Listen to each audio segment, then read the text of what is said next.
TV triple 9 news కి స్వాగతం. Bulletin లో ముందుగా హెడ్లైన్స్ చూద్దాం.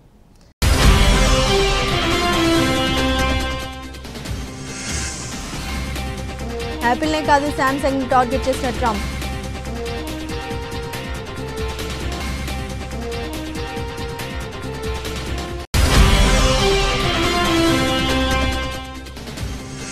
హార్వర్డ్ పై ట్రంప్ చర్యకు బ్రేక్లు. విదేశీ విద్యార్థుల ప్రవేశాల అనుమతి రద్దు. ఉత్తర్వులు నిలిపివేసిన ఫెడరల్ కోర్టు.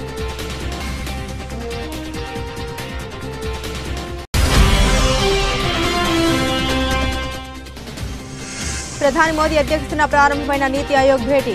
ఆర్థిక అభివృద్ధి, సహకార సమీక్ష విధానాన్ని ప్రోత్సహించడంపై దృష్టి.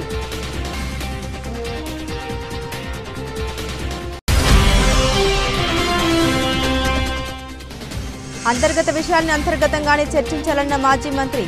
బీఆర్ఎస్ ప్రజాస్వామ్యబద్ధమైన పార్టీ అన్న కేటీఆర్.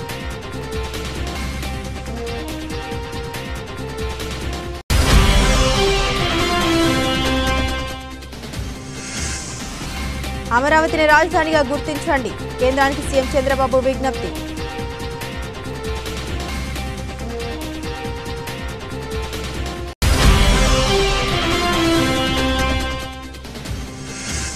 కుక్కతో ఒక వంకర, రేవంత్ రెడ్డి రాజీనామా చేయాలి. కేటీఆర్ డిమాండ్.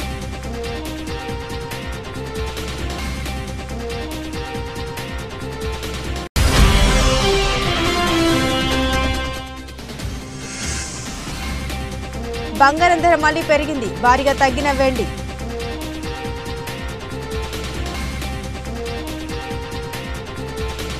ప్రముఖ ఐఫోన్ తయారీ సంస్థ యాపిల్ కి అమెరికా అధ్యక్షుడు డొనాల్డ్ ట్రంప్ మరోసారి వార్నింగ్ ఇచ్చిన విషయం తెలిసిందే.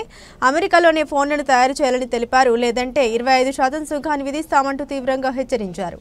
అయితే మరో దిగ్గజ మొబైల్ ఉత్పత్తుల సంస్థ కూడా ట్రంప్ ఇదే తరహా హెచ్చరికలు జారీ చేశారు. యాపిల్ ప్రత్యర్థి దక్షిణ కొరియాకు చెందిన దిగ్గజ మొబైల్ సంస్థ శాంసంగ్ తమ ఉత్పత్తుల్ని అమెరికాలోనే తయారు చేయాలని స్పష్టం చేశారు. లేదంటే 25% దిగుమతి సుంకాన్ని ఎదుర్కోవాల్సి ఉంటుందని హెచ్చరించారు. వైట్ హౌస్ లో విలేకరులతో ట్రంప్ మాట్లాడారు. అమెరికాలో పరికరాలను విక్రయించే ఏ మొబైల్ తయారీ సంస్థకైనా ఈ టారిఫ్ వర్తిస్తుందని స్పష్టం చేశారు. యాపిల్ ఒకటే కాదు, శాంసంగ్ అయినా ఇంకే సంస్థ అయినా తమ ఉత్పత్తుల్ని అమెరికాలోనే తయారు చేయాలి. అలా కాకుండా ఇతర దేశాల్లో ఉత్పత్తి చేసినవి తీసుకొస్తే మాత్రం అది అన్యాయమైన ప్రక్రియ. అమెరికాలో పరికరాలను విక్రయించే ఏ మొబైల్ తయారీ సంస్థ అయినా ఇక్కడ ప్లాంట్ నిర్మిస్తే ఎలాంటి టారిఫ్లు ఉండవు. లేదంటే 25% దిగుమతి సుంకాన్ని ఎదుర్కోవాల్సి ఉంటుందని ట్రంప్ స్పష్టం చేశారు. దక్షిణ కొరియాకు చెందిన దిగ్గజ మొబైల్ సంస్థ శాంసంగ్ అమెరికా మార్కెట్లో నంబర్ 2 విక్రేతగా ఉంది. ప్రపంచవ్యాప్తంగా ఈ కంపెనీ ఏటా 220 మిలియన్ ఫోన్లను విక్రయిస్తుండగా ఇందులో 60% మొబైల్స్ ను వియత్నాంలో ఉత్పత్తి చేస్తున్నారు. ఇక్కడ నుండి ఎక్కువగా అమెరికాకి ఎగుమతి అవుతున్నాయి.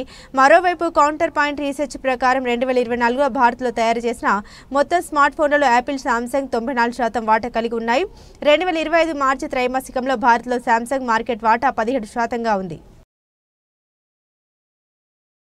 హార్వర్డ్ విశ్వవిద్యాలయంలో విదేశీ విద్యార్థుల ప్రవేశాలకు అనుమతి రద్దు చేస్తూ ట్రంప్ ప్రభుత్వం తీసుకున్న నిర్ణయాన్ని ఫెడరల్ జడ్జి అడ్డుకున్నారు. స్టూడెంట్ అండ్ ఎక్స్చేంజ్ విజిటల్ ప్రోగ్రాం కింద అంతర్జాతీయ విద్యార్థులకు డిగ్రీ విద్యను అందజేస్తున్న హార్వర్డ్ యూనివర్సిటీపై ట్రంప్ సర్కార్ తీసుకున్న నిర్ణయాన్ని బోస్టన్ ఫెడరల్ కోర్టు శుక్రవారం తాత్కాలికంగా నిలుపుదల చేసింది. మసాచ్యుసెట్స్లోని అమెరికా జిల్లా కోర్టులో హార్వర్డ్ దాఖలు చేసిన దావాపై ఫెడరల్ కోర్టు మధ్యంతర ఉత్తర్వులు జారీ చేసింది. వైట్ హౌస్ రాజకీయ డిమాండ్లను తిరస్కరించినందుకు ప్రతీకారంగా ఈ రాజ్యాంగ వ్యతిరేక చర్యకు ట్రంప్ ప్రభుత్వం పాల్పడ్డట్లు తన వ్యాజ్యంలో హార్వర్డ్ యూనివర్సిటీ ఆరోపించింది.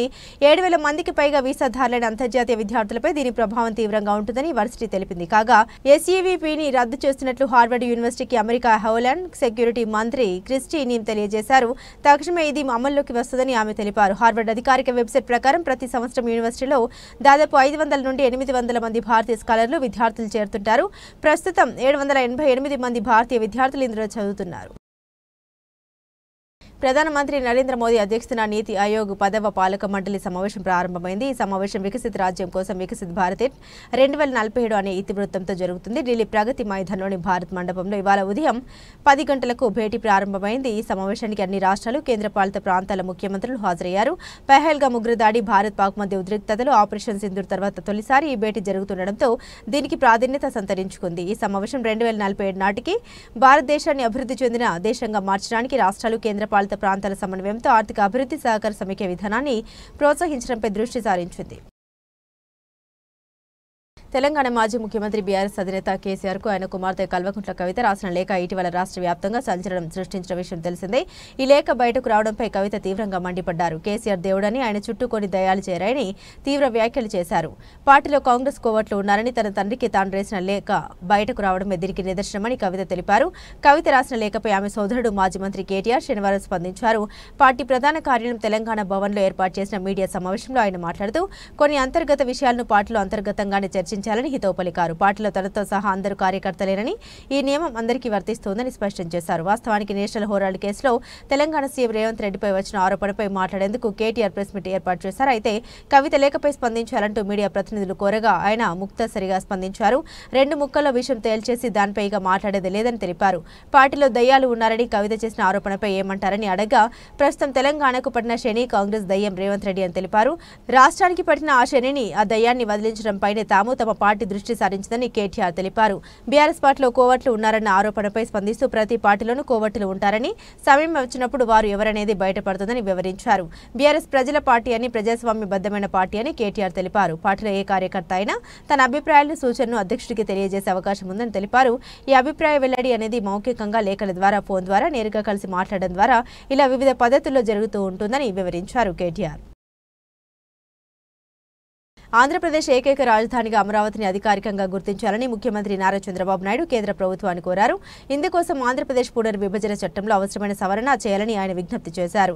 శుక్రవారం ఢిల్లీ పర్యటనలో భాగంగా కేంద్ర హోంమంత్రి అమిత్ షా 24 రాష్ట్రాలతో నిర్వహించిన శాంతి భద్రతల సమీక్ష సమావేశంలో చంద్రబాబు పాల్గొన్నారు. ఈ సందర్భంగా అమరావతికి చట్టబద్ధత కల్పించాల్సిన ఆవశ్యకతను ఆయన నొక్కి చెప్పారు.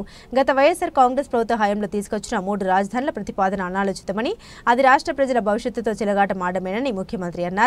స్థానిక రైతుల అభ్యర్థన మేరకు అమరావతిని చట్టబద్ధంగా ఏకైక రాజధానిగా గుర్తించాలని మేము కేంద్రాన్ని కోరామని ఆయన తెలిపారు. 2 రోజుల ఢిల్లీ పర్యటనలో భాగంగా తొలి రోజు చంద్రబాబు పలువురు కేంద్ర మంత్రులతో భేటీ అయ్యారు. రాష్ట్రానికి సంబంధించిన కీలక ప్రాజెక్టులపై వారితో చర్చించారు. లేపాక్షి, ఓర్వకల్ ప్రాంతంలో ఎలక్ట్రానిక్స్ తయారీ పరిశ్రమల్ని ఏర్పాటు చేయనున్నట్లు ప్రకటించారు. ఆంధ్రప్రదేశ్కు ఏరోస్పేస్ ప్రాజెక్టులను కేటాయించాలని కేంద్రాన్ని అభ్యర్థించారు. కేంద్రం నుండి అనుమతులు రాగానే పోలవరం, బడకచెర్ల అనుసంధాన ప్రాజెక్టు పనులు ప్రారంభిస్తామని, 2027 నాటికి పోలవరం ప్రాజెక్టును పూర్తి చేయడమే లక్ష్యమని మీడియాకు వెల్లడించారు. గత ప్రభుత్వం చేసిన నష్టాన్ని పూడ్చి రాష్ట్రాన్ని తిరిగి గాడిలో పెట్టడానికి 10 ఏళ్లు పడుతుందని చంద్రబాబు వ్యాఖ్యానించారు. సుమారు 1.2 లక్షల కోట్ల బిల్లుల్ని గత పాలకులు చెల్లించకుండా వదిలేశారని ఆరోపించారు. రాష్ట్ర ఆర్థిక సహాయ అభ్యర్థనలకు కేంద్రం సానుకూలంగా స్పందించిందని ఆయన పేర్కొన్నారు. కేంద్ర పునరుత్పాదక ఇంధన శాఖ మంత్రి ప్రహ్లాద్ జోషితో సమావేశమైన ముఖ్యమంత్రి ఏపీ సమీకృత స్వచ్ఛ ఇంధన విధానాన్ని పరిచయం చేశారు. ఈ విధానం కింద రాష్ట్రంలో 72 గీగావాట్ల హరిత ఇంధనాన్ని ఉత్పత్తి చేయాలని లక్ష్యంగా పెట్టుకున్నాం. 28,346 కోట్ల విలువైన గ్రీన్ ఎనర్జీ కారిడార్ ప్రాజెక్టును అభ్యర్థించగా మంత్రి సానుకూలంగా స్పందించారు అని చంద్రబాబు వివరించారు. సూర్యఘర్ పథకానికి మద్దతు కోరుతూ రాష్ట్ర వ్యాప్తంగా 35 లక్షల గృహాలకు, నియోజకవర్గానికి 10,000 ఇళ్లు, సౌర విద్యుత్ రూప్ టాప్ సౌకర్యాలు కల్పించాలని విజ్ఞప్తి చేశారు. కుసుమ్ పథకం కింద కేంద్రం ఇప్పటికే 2,000 మెగావాట్లకు ఆమోదం తెలిపిందని గుర్తు చేశారు. పునరుత్పాదక ఇంధనం ద్వారా 24/7 విద్యుత్ సరఫరా చేస్తూ ఆంధ్రప్రదేశ్ను గ్రీన్ ఎనర్జీ హబ్గా తీర్చిదిద్దుతామని ఆయన స్పష్టం చేశారు. కుక్కతోక వంకర అన్న విధంగా వ్యవహరిస్తున్న ముఖ్యమంత్రి రేవంత్ రెడ్డి తన పదవికి రాజీనామా చేయాలని BRS working president KTR demand చేశారు. నేషనల్ హెరాల్డ్ కేసులో ఈడీ ఛార్జిషీట్లో రేవంత్ రెడ్డి పేరును ప్రస్తావించిన నేపథ్యంలో ఆయన సీఎం పదవికి రాజీనామా చేయాలని డిమాండ్ చేస్తూ తెలంగాణ భవన్లో కేటీఆర్ మీడియాతో మాట్లాడారు. 17 నెలల కాలంలో 4వ సారి ఢిల్లీకి వెళ్లి సీఎం రేవంత్ రెడ్డి అరుదైన రికార్డు సృష్టించారు. ఎందుకు ఢిల్లీకి పోతున్నాడో ఇప్పుడు అర్థమైంది. చీకట్లో బీజేపీ నేతల కాలు పట్టుకుని జైల్లో వేయదని అడుగుతుండూ బయటకు వచ్చి పెద్ద పెద్ద ఫోజులు కొడుతున్నాడు. ఇక ఒక్క ఇటుక పేర్చకుండా, కొత్త ప్రాజెక్టు కట్టకుండా, సంక్షేమ పథకాలు అమలు చేయకుండా, ఒక గ్యారంటీ అమలు చేయకుండా 1,80,000 కోట్ల అప్పులు చేశారు. ఈ డబ్బులన్నీ ఎక్కడ పోతున్నాయో తెలంగాణ ప్రజలకు ఇప్పుడు అర్థమవుతుందని అనుకుంటున్నానని కేటీఆర్ పేర్కొన్నారు. ఢిల్లీ బాస్లు Rahul Gandhi official boss, Modi unofficial boss. డబ్బులతో వీరిద్దరిని ప్రసన్నం చేసుకునేందుకు రేవంత్ రెడ్డి ప్రయత్నాలు చేస్తున్నారు. ఈ 17 నెలల కాలంలో రేవంత్ రెడ్డి కేవలం 3 పనులు చేశారు. ఒకటి బీఆర్ఎస్ పై నిందలు, రెండోది బిల్డర్లు, కాంట్రాక్టులతో దందాలు, మూడోది ఢిల్లీ బాస్లకేమో 1,000 కోట్ల చందాలు. ఇది నిజంగా సిగ్గుచేటు. నోట్ల కట్టలతో అడ్డంగా దొరికిపోయి ఎమ్మెల్యేగా అబాసు పాలన రేవంత్ రెడ్డికి బుద్ధి వచ్చిందనుకున్నాం. కానీ కుక్కతోక వంకర అన్నట్టు అపవస్యపు కార్యక్రమాలు చేస్తూ తెలంగాణ పరువు జాతీయ స్థాయిలో తీస్తున్నందుకు ఆయన్ను సీఎం పదవి నుండి తొలగించాలని డిమాండ్ చేస్తున్నామని కేటీఆర్ పేర్కొన్నారు. కామారెడ్డి జిల్లా కోర్టులో APP assistant public prosecutor Ashok Naik అలాగే సంజయ్ కానిస్టేబుల్ ఏసీబీకి చిక్కారు. గతంలో 2018లో ఓ కేసు రిజిస్ట్రేషన్ అయింది. ఆ కేసు ముగించే క్రమంలో బాధితుల దగ్గర 15,000కు ఒప్పందం కుదుర్చుకున్నారు. 10,000 రూపాయలు బాధితులు డబ్బులు ఇచ్చే క్రమంలో ఏసీబీ దాడుల్లో పట్టుబడ్డారని అవినీతి నిరోధక శాఖ డీఎస్పీ రాజశేఖర్ గౌడ్ తెలిపారు. తదుపరి విచారణ చేపట్టిన అనంతరం నాంపల్లి కోర్టులో హాజరుపరుస్తామని తెలిపారు. అలాగే వారి ఇంట్లో కూడా సోదాలు జరుగుతున్నాయని తెలిపారు. ఈ కార్యక్రమంలో ఏఎస్పీ చైతన్యారెడ్డి, కామారెడ్డి పట్టణ సీఐ చంద్రశేఖర్ రెడ్డి, పోలీసు సిబ్బంది ఉన్నారు. ఏపీపీ అశోక్ నాయక్ గారు మరియు సంజయ్ అనే కానిస్టేబుల్ గతంలో 2018లో ఒక కేసు రిజిస్టర్ అయింది కామారెడ్డి టౌన్లో. ఆ కేసులో ఉన్నటువంటి అక్యూజ్డ్ ఇప్పుడు కంప్లైంట్. ఆ కంప్లైంట్ దగ్గర 15,000 రూపీస్ డిమాండ్ చేశారు లంచం. అది ఎందుకంటే అతని కేసు తొందరగా ఎండ్ చేయడానికి గాను తర్వాత అక్విట్ చేయడానికి ఆ కేసులో 15,000 డిమాండ్ చేస్తే అతను బతిలాడితే ఒక 10,000 ఇవ్వని అని చెప్పేసి బేరం కుదిరింది వాళ్ళకి. గత వారం నుంచి అతను మా దగ్గర తిరుగుతూ ఉన్నారు. ఈరోజు ఆ 10,000 ఏదైతే లంచం డబ్బులు ఉన్నాయో అది కలెక్ట్ చేసుకుని అతను మా దగ్గర రావడం జరిగింది. ఈరోజు అశోక్ కుమార్ నాయక్కి మరియు సంజయ్కి ఇస్తుండగా రెడ్ హ్యాండెడ్గా పట్టుకోవడం జరిగింది ఏసీబీ. తద్వారా వాళ్ళను ఈరోజు విచారించి రేపు నాంపల్లి కోర్టు ఏసీబీ కోర్టులో రిమాండ్ నిమిత్తం వాళ్ళకి అక్కడికి తరలించడం జరుగుతుంది. తర్వాత ఇక్కడ అధికారులు కానీ ప్రజల్ని ఇబ్బంది పెట్టేటట్టుగా లంచం అడిగితే ప్రజలు ఏసీబీని యూజ్ చేసుకొని ఏసీబీకి సమాచారం ఇస్తే ఇట్లాంటి అధికారులను పట్టుకొని రిమాండ్కి తరలించడం జరుగుతూ ఉంది. 1064 అని టోల్ ఫ్రీ నంబర్ ఉంది. తర్వాత వాట్సాప్, ఫేస్బుక్ ఇవన్నిట్లో కూడా మీకు ఇప్పుడు ఇవ్వడం జరుగుతుంది. ఇది అందరికీ ప్రజలకు తెలియజేసేటట్టు చేసి చైతన్యం చేయాలని చెప్పి కోరుతున్నాను. ఏపీపీ గారి ఇంట్లో సోదాలు చేశారు, అది జరుగుతున్నాయి. అది ప్రాసెస్లో భాగంగా కానిస్టేబుల్ ఇంట్లో కానీ ఏపీపీ గారి ఇంట్లో కానీ సోదాలు జరుగుతాయి. ఇంతకుముందు కూడా ఆయన అడిగినట్టు ఆరోపణలు ఉన్నాయి. ఇంకా మిగతా ఎవరైనా లేదండి, ఇప్పుడు ఇదే ఫస్ట్ టైం. ఇప్పుడు ఏమన్నా అవి తర్వాత ఇప్పుడైతే విచారణలో ఉంది భాగంగా మీకు చెప్తున్నాను. ఓకే అండి, రైట్. తెలంగాణ సర్పంచుల సంఘం జాయింట్ యాక్షన్ కమిటీ రాష్ట్ర అధ్యక్షుడు సుర్వి యాదయ్యగౌడ్ మాట్లాడారు. గ్రామాల అభివృద్ధి పనులు చేసిన సర్పంచుల పెండింగ్ బిల్లులు చెల్లించకుండా కేవలం కాంట్రాక్టర్లు చేసిన పనులు, ఎస్డీఎఫ్ బిల్లులు, అవి కూడా 10 లక్షల లోపు ఉన్న పెండింగ్ బిల్లులు విడుదల చేస్తూ ప్రభుత్వం ప్రకటన చేసింది. అది గ్రామ పంచాయతీలకు పెండింగ్ బిల్లులు సర్పంచులకు చెల్లింపు అనేది అవాస్తవం. సర్పంచులు ప్రతి నెల రాష్ట్ర ప్రభుత్వం నుండి, ఎస్ఎఫ్సీ నుండి, కేంద్ర ప్రభుత్వం నుండి, 15 ఫైనాన్స్ నుండి డబ్బులు వస్తాయని, గ్రామంలో ఉన్న ప్రధానమైన సమస్య పరిష్కారం కోసం పాలకవర్గం నుండి తీర్మానం చేసి పనులు చేసిన ఎంబీ రికార్డులు ఏఈడీలతో రికార్డు చేయించి చెక్ మేజర్ చేయించి ఉన్నవి వాటి వివరాలు కూడా సర్పంచుల పదవీకాలం అయిపోయినప్పుడు ప్రభుత్వం లెక్కలు తీసుకుని ఉన్నది వాటి బిల్లులు చెల్లించాలని ప్రభుత్వాన్ని కోరుతున్నాం.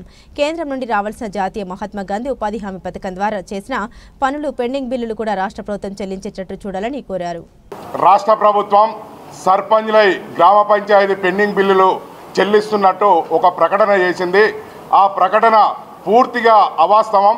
ఎందుకంటే ఎస్డిఎఫ్ అనే నిధులు కేవలం గుత్తేదారులు, కాంట్రాక్టర్లు, బడా కాంట్రాక్టర్లు చేసిన పెండింగ్ బిల్లులే నిన్న రిలీజ్ చేసింది. మా సర్పంచులు అనేక మంది ఆత్మహత్యలు చేసుకొని ఇబ్బంది పడుతుర్రు. అప్పులు తెచ్చి వడ్డీలు చెల్లించలేక అనేక సార్లు ఈ ప్రభుత్వానికి, రాష్ట్ర ప్రభుత్వానికి విన్నవించినాం.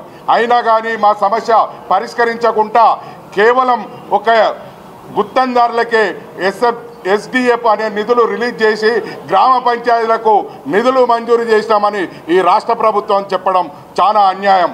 ఎందుకంటే కేవలం మేము గ్రామంలో అభివృద్ధి పనులు చేసింది అన్ని వర్గాలకు సంబంధించిన ప్రజలు, అన్ని రాజకీయ పార్టీలకు సంబంధించిన ప్రజలకు మమేకం చేసుకొని మేము అభివృద్ధి పనులు చేస్తుంటాం.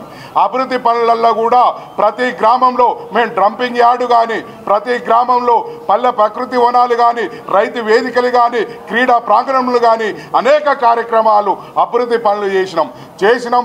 ఈ ప్రభుత్వం వచ్చి 17 నెలలు అవుతుంది.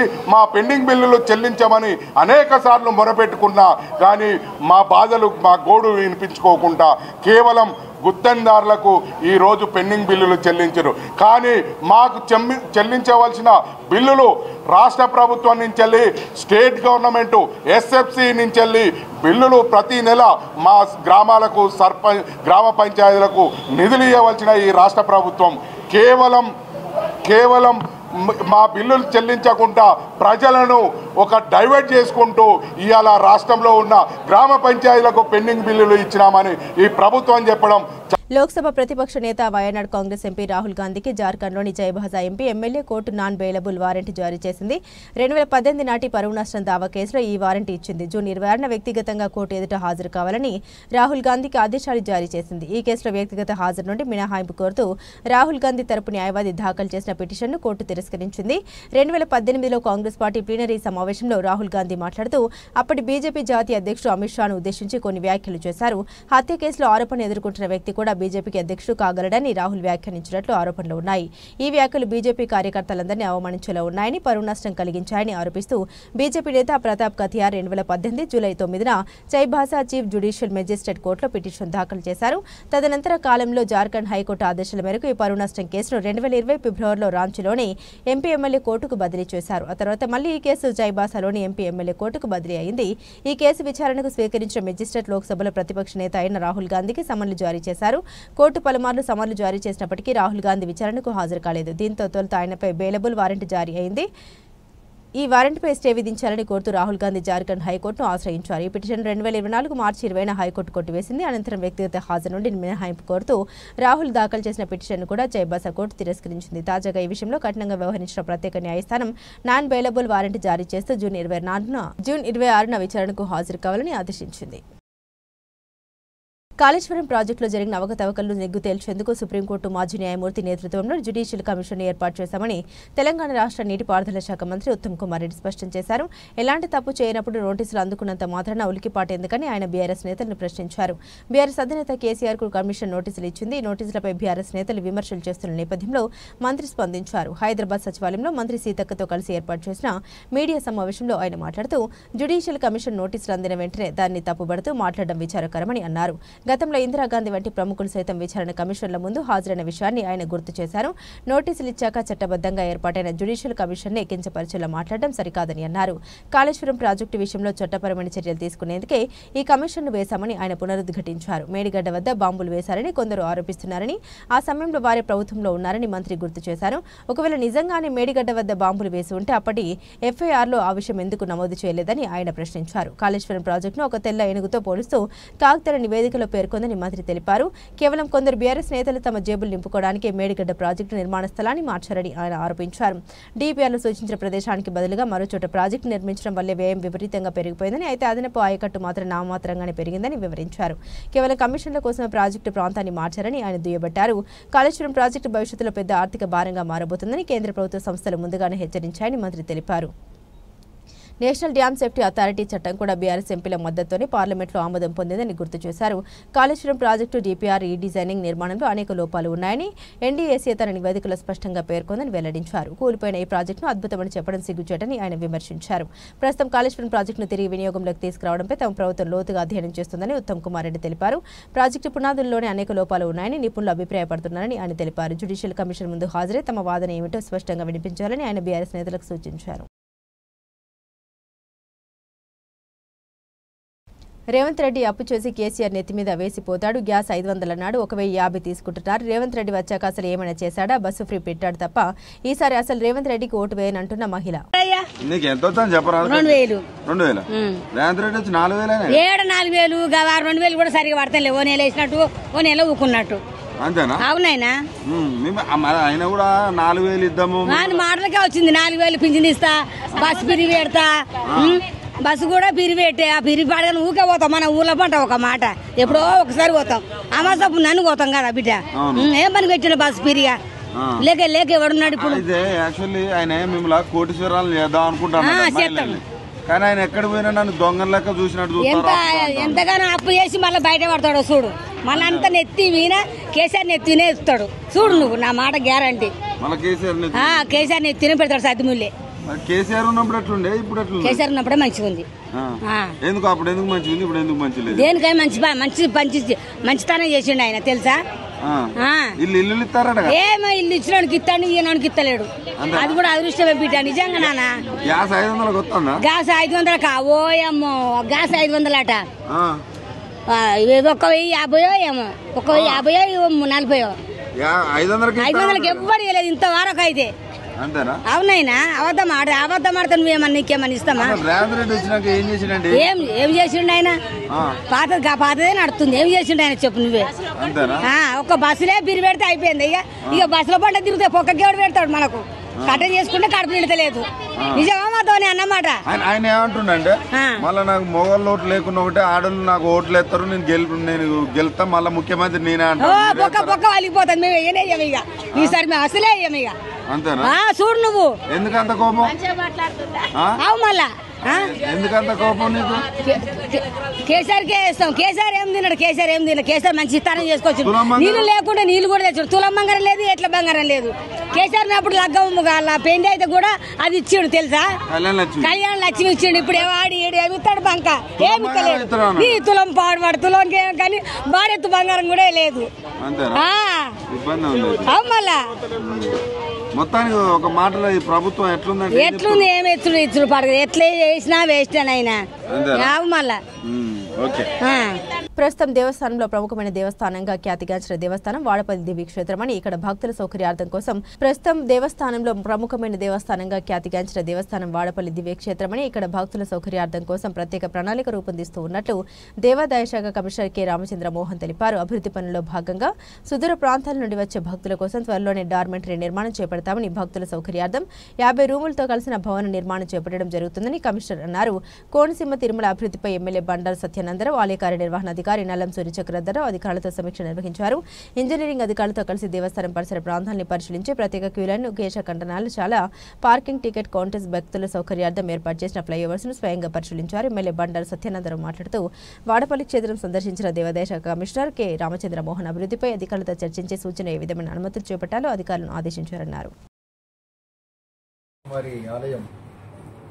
ఆంధ్రప్రదేశ్ రాష్ట్రంలోనే అత్యంత వేగంగా అభివృద్ధి చెందుతున్న ఆలయంగా గుర్తింపు పొందింది. అదేవిధంగా భక్తుల రాక కూడా గత 5-6 సంవత్సరాల్లోనే దాదాపు 2 రెట్లు పెరిగింది. ఇప్పుడు ప్రతి శనివారం కూడా 60 నుంచి 70 వేల మంది వరకు భక్తులు వస్తున్నారని అంచనా.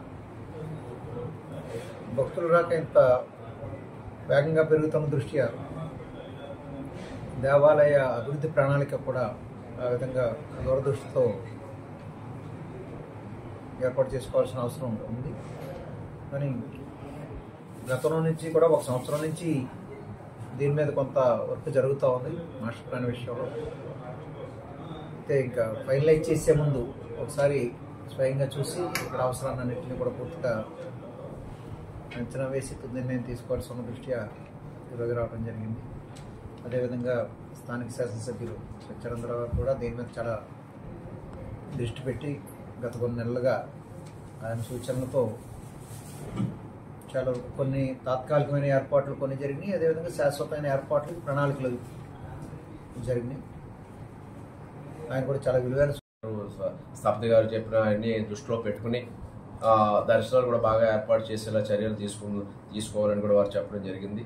ఇవన్నీ కూడా వీలైనంత త్వరగా ఎంత వేగంగా ఇక్కడ వస్తున్న భక్తులకు తగ్గట్టుగా కార్యక్రమాలు చేపట్టాలి. ఆ కార్యక్రమాలు చేపట్టడానికి మన కమిషనర్ గారు, అదే మన డీసీ గారు, దేవస్థాన సిబ్బంది అందరూ కూడా అభివృద్ధి కృషి చేస్తూ ఉన్నారు. చాలా వేగంగా ఈ 10 నెలల కాలంలో చాలా మార్పులు తీసుకురావడం జరిగింది. కోనేరు గురించి కూడా ఇంకా మిగతా కోనేరు అభివృద్ధి కూడా వారి దృష్టికి తీసుకెళ్ళడం జరిగింది.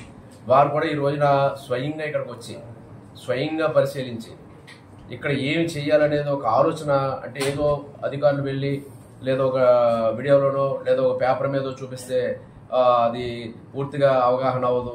స్వయంగా వచ్చి ప్రతి ప్లేస్ ఈ రోజున వారు తిరగడం జరిగింది. అన్ని ప్రాంతాలు కూడా క్షుణ్ణంగా తిరగడం జరిగింది.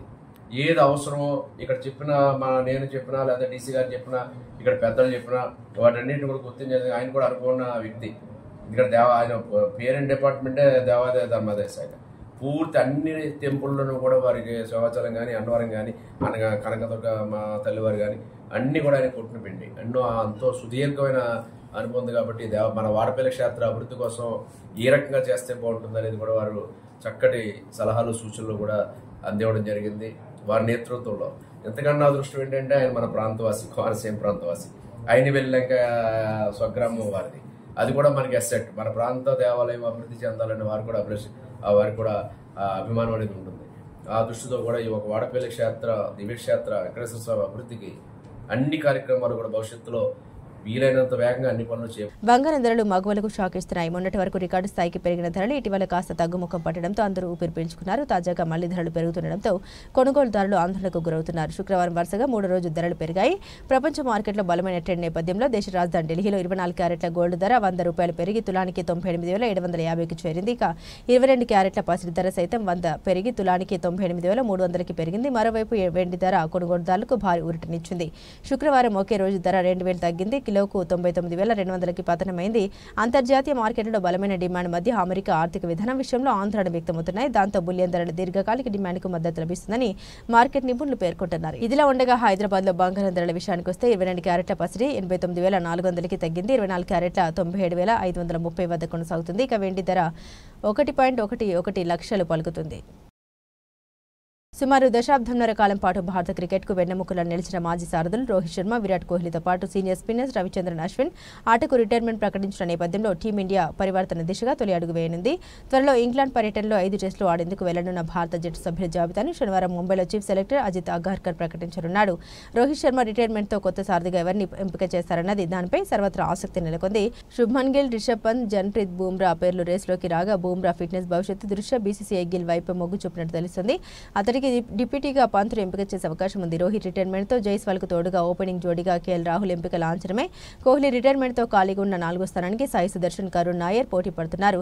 సర్ఫరాజ్ ఖాన్, శ్రేయాస్ అయ్యర్లో సెలెక్టర్లు ఎవరి వైపుకు మొగ్గు చూపుతారనేది ఆసక్తికరంగా మారింది. జడేజా స్పిన్ బాధ్యతల్ని మోయనున్నాడు. అతడికి అండగా వాషింగ్టన్, కుల్దీప్లో ఎవరికి తుది జట్టులో చోటు దక్కుతుందనేది ఆసక్తికరం. బూమ్రా సారథ్యంలోని ఈ పేస్ దళంలో సీనియర్ పేసర్ మహ్మద్ షమికి చోటు దక్కుతుందనేది అనుమానమే. 3 పేసర్గా సిరాజ్ ఉండగా యువ బౌలర్లు ప్రసిద్ధ్, ఆకాశ్దీప్ రిజర్వ్ పేసర్లుగా ఉండనున్నారు. ఒకవేళ సెలెక్టర్లు లెఫార్ను పేసర్ను తీసుకోవాలని భావిస్తే హర్షదీప్ సింగ్కు టెస్ట్ జట్టులో చోటు దక్కే అవకాశాలు మెండుగా ఉన్నాయి.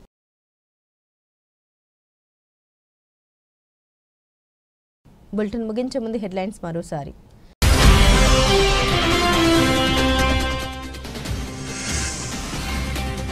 యాపిల్నే కాదు శాంసంగ్ టార్గెట్ చేసిన ట్రంప్.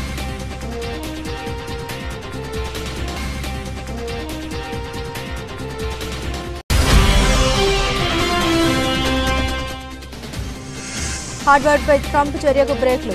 విదేశీ విద్యార్థుల ప్రవేశాల అనుమతి రద్దు. ఉత్తర్వులు నిలిపివేసిన ఫెడరల్ కోర్టు.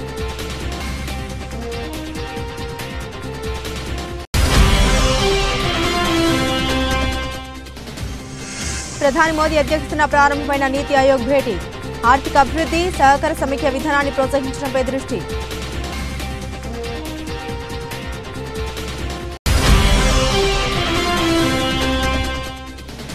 అంతర్గత విషయాన్ని అంతర్గతంగానే చర్చించాలన్న మాజీ మంత్రి. బీఆర్ఎస్ ప్రజాస్వామ్యబద్ధమైన పార్టీ అన్న కేటీఆర్.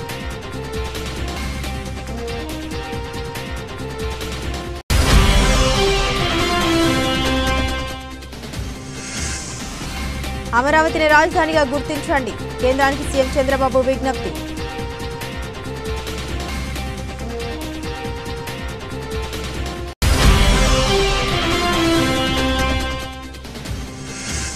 కుక్కతో ఒక వంకర, రేవంత్ రెడ్డి రాజీనామా చేయాలి. కేటీఆర్ డిమాండ్.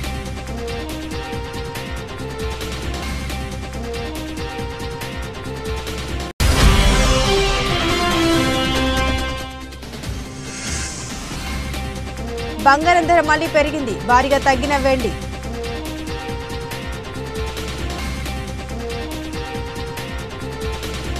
ఇవి బులెటిన్లోని విశేషాలు. తిరిగి మరో బులెటిన్తో మళ్ళీ కలుసుకుందాం. అంతవరకు సెలవు. నమస్కారం.